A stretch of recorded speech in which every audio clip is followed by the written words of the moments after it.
The rear suspension on the zero-turn mower must be adjusted to accommodate the additional weight of the collection system. Shock the front wheels of the unit to prevent the machine from rolling. Raise the rear of the machine and secure it with jack stands positioned under the bumper of the unit. Depending on the unit, position the jack under the suspension cradle or cross member that ties the suspension arms together, and slowly raise the rear suspension to relieve the pressure on the upper shock mounting bolts. This will require small adjustments to the position of the jack.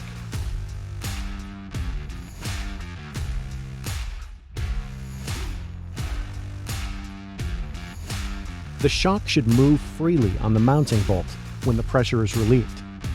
Loosen and remove the upper shock mounting hardware and pivot the shock to the position that orients the shock most vertically. Adjust the jack to align the shock assembly to the shock mounting hole.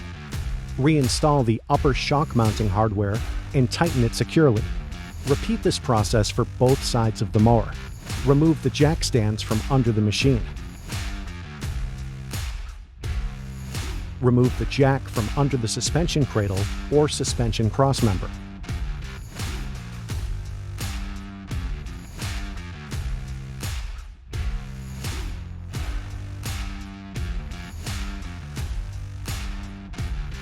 Remove the discharge chute, chute mount rod, and mounting hardware and retain them. The discharge chute will need to be reinstalled for operation if the collection system is removed. Remove and retain the chute lock bolt and nut. Remove the deck guard.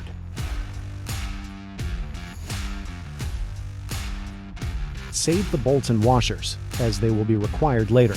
Remove the hardware that secures the deflector plate to the mower deck and remove the plate. Save the deflector plate and hardware. When operating the unit without the collection system installed, a better cutting quality will be experienced if the deflector plate is reinstalled.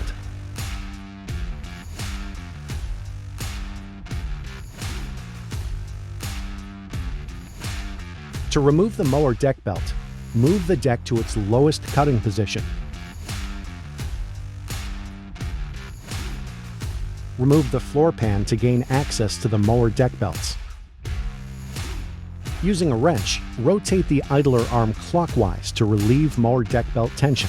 If necessary, loosen the jam nut on the carriage bolt and the nut that secures the idler pulley to the mower deck. Remove only the right or shortest mower deck belt from the rear idler pulley and the spindle pulley on the discharge side of the unit.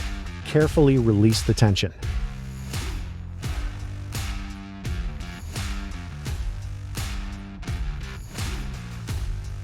Measure and record the distance between the bottom of the spindle pulley and the top of the mower deck.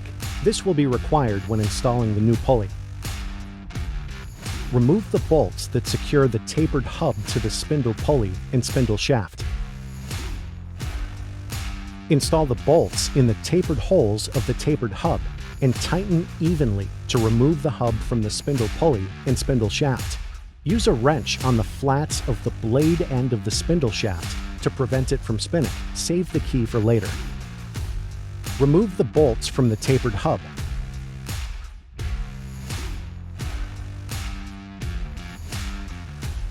Install the bolts through the clearance in the hub and into the new double spindle pulley. Install the double spindle pulley, tapered hub, and key onto the spindle shaft.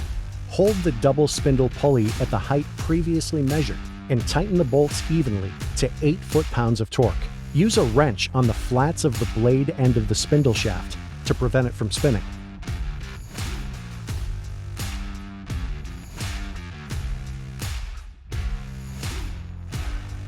The mower deck belt removed in Chapter 3 must be reinstalled. Align the mower deck belt with the V side of the belt in the grooves of the center spindle pulley and the front idler pulley. If necessary, rotate the idler arm clockwise to relieve mower deck belt tension. Install the mower deck belt on the lower groove of the double spindle pulley and the rear idler pulley. Make sure that the V side of the belt runs in the grooves of all 4 pulleys. Carefully release the tension. Measure the coil-to-coil length of the right belt tensioning spring. The measurement should equal 6 3/4 of an inch, plus or minus 1/8 of an inch.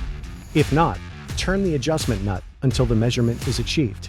Tighten the jam nut and the nut that secures the rear idler pulley to the mower deck. Reinstall the floor pan.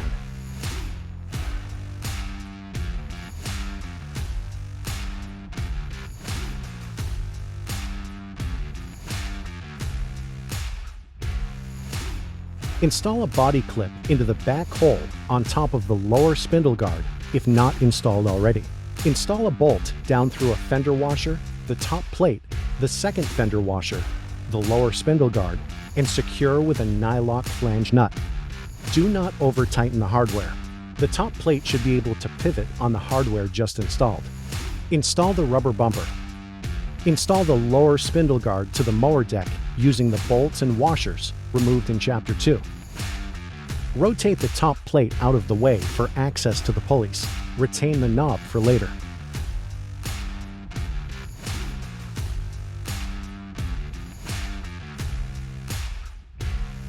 Place the mounting plate onto the deck. Install a bolt up through the mower deck and the mounting plate and install a hex nylock flange nut. Do not tighten.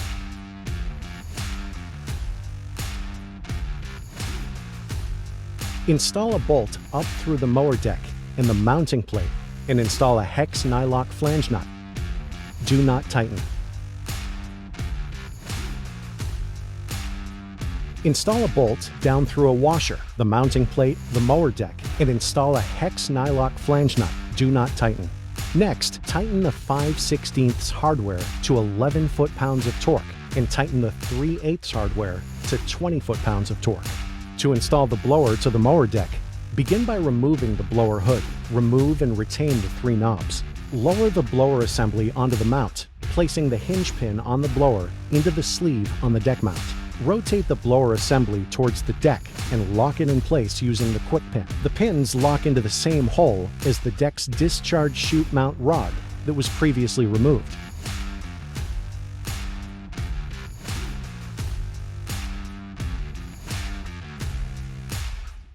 The flat side of the belt must contact the flat side of the stationary idler pulley, and the V side of the belt must contact the V groove of the blower pulley and the adjustable idler pulley.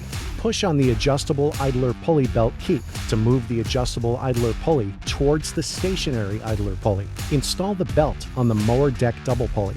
Carefully release the tension.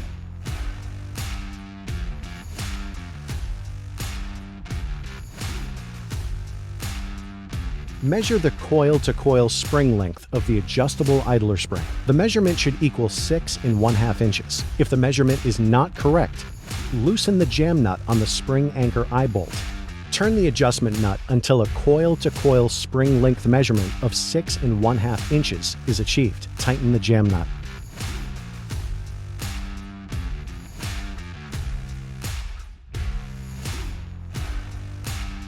This unit is equipped with 3 belt keeps to assist in maintaining the proper position of the blower drive belt. One is located near the blower pulley, the second is located on the stationary idler pulley, and the third on the adjustable idler pulley. If necessary, adjust the position of each belt keep as directed in the setup instructions. Rotate the top plate into place on the guard and secure it using the knob. Place the blower hood onto the blower and secure in place using the 3 knobs.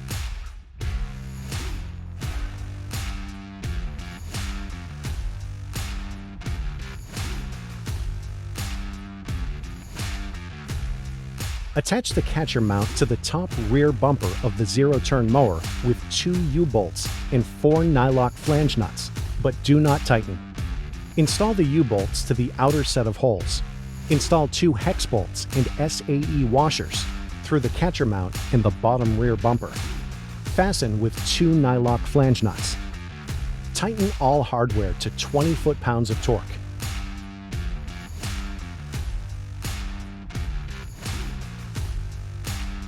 Install the inlet tube onto the back plate of the grass catcher frame with 4 bolts and nylock flange nuts. Tighten to 11 foot-pounds of torque. Punch out the proper holes in the back of the grass catcher frame.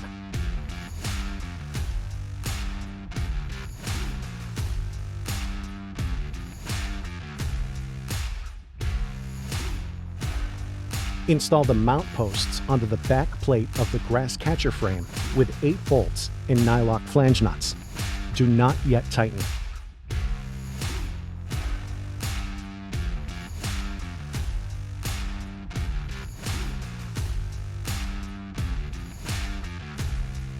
Install a plastic cap into the top of each mount post. Install the mount posts of the assembled grass catcher into the catcher mount. Install a hitch pin through each set of holes in the mount posts and catcher mount. Fasten each hitch pin with its hairpin clip. Tighten the mount post hardware to 20 foot-pounds of torque. For proper operation of this unit, the deflector plate installed on the grass catcher hood at the factory must be in the left justified position. If it is not, refer to the setup instructions. With the grass catcher hood raised, install the grass bags with the solid panel towards the front of the machine. Lower the grass catcher hood and push the lock pin through the hood lock plate.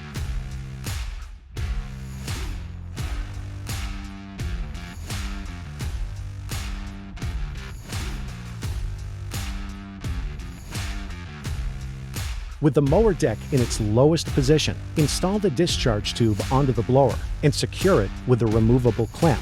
At least 2 discharge tube bands must cover the outlet of the blower. Cut the discharge tube to the proper length so that it will fit between the blower and the grass catcher as shown. At least 2 bands of the discharge tube must cover the grass catcher inlet. Secure it with a stationary clamp.